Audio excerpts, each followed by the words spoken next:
This is Optimal Finance Daily, episode 2402. Why Selling Things is a Waste of Your Time by Rose Lounsbury of roselounsbury.com. And I'm your host and personal finance enthusiast, Diana Merriam. Welcome back to Optimal Finance Daily, where every day I read and offer commentary on some of the best personal finance blogs on the web in about 10 minutes or less. So with that, let's get right to it as we optimize your life. Why Selling Things is a Waste of Your Time by Rose Lounsbury of roselounsbury.com. I'd like to start this post with a lovely before and after. The before picture shows a couch stacked high with piles of clothing and boxes. The after picture is the couch, now clean, tidy, and usable as a couch again. Normally, a transformation like this would take several hours as the client and I made hard decisions about each item. But this one took just 30 minutes. Why? Because every item on this couch was something she had been trying to sell for months. After posting and reposting on buy, sell, trade groups and arranging pickups that never happened, my client had had enough. "I'm donating all of it," she declared. Good girl, I couldn't have said it better.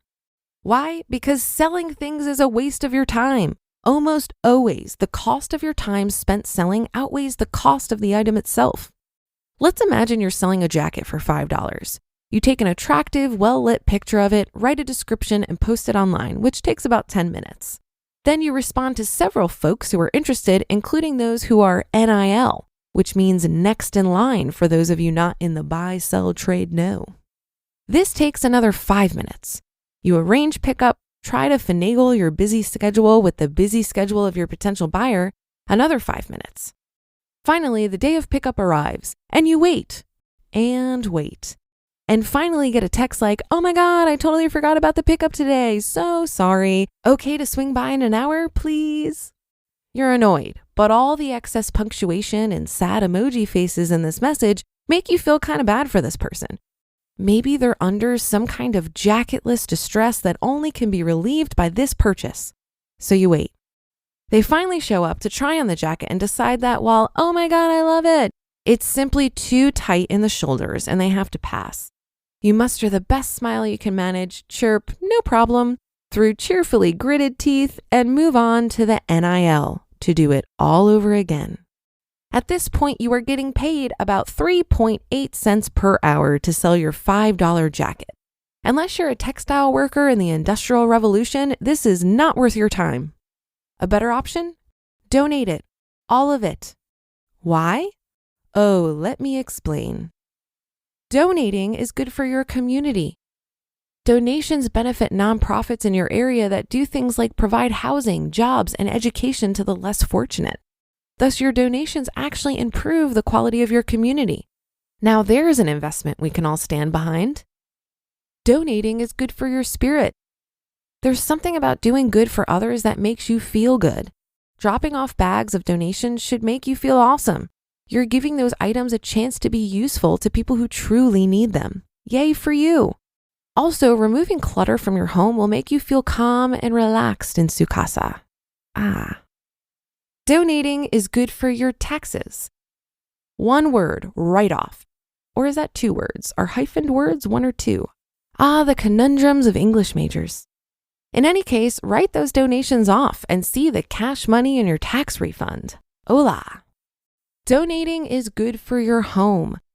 A few trips to the Goodwill provides an instant no-cost facelift to your home.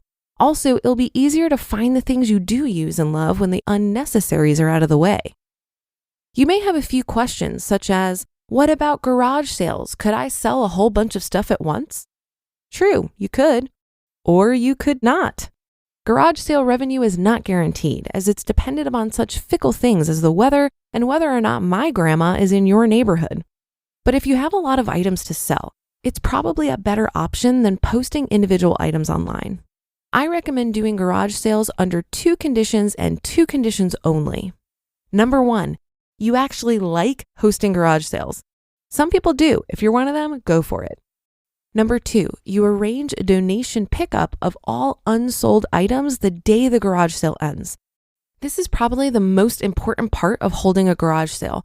Remember, the goal is to get unwanted items out of your house. If they don't sell, don't put them back in the garage for next year's sale. Donate them immediately to someone who can use them. What about expensive stuff like cars, electronics, jewelry, and antiques? These types of items are among the only exceptions to my no selling rule. If the item is of significant value, by all means, try to sell it. To determine significant value, though, do some research. For example, just because an item is old doesn't mean it's an antique with resale value. Check going rates on eBay or consult an antiques dealer. If your item does have a valuable resale market, it's probably worth the time spent posting, arranging pickups, or taking to a good consignment store. I hope this post made you think about the value of selling items in your home. Would it be easier to just let them go to someone in need? Is the cost of selling really worth it? These are questions only you can answer, and I hope I've provided some good food for thought.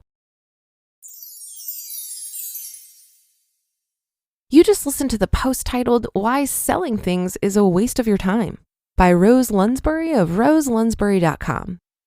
This episode is brought to you by Google.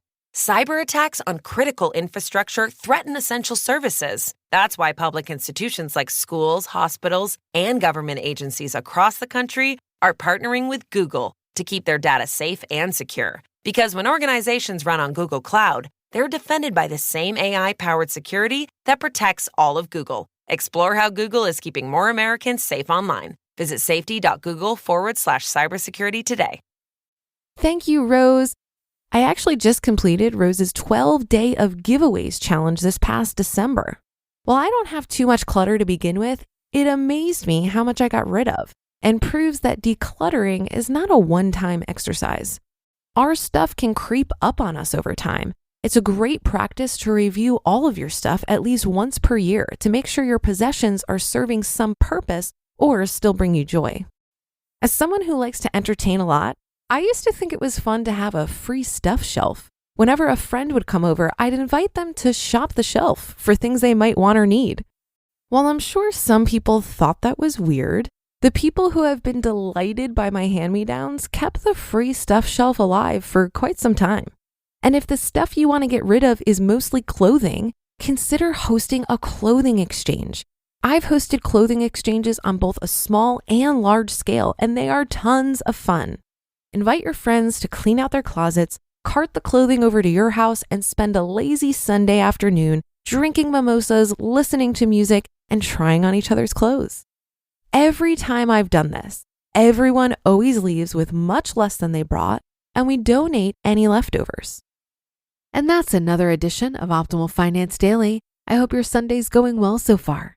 Thank you for listening, and I'll be back with our weekly bonus episode in just a second. So I'll see you there where your optimal life awaits.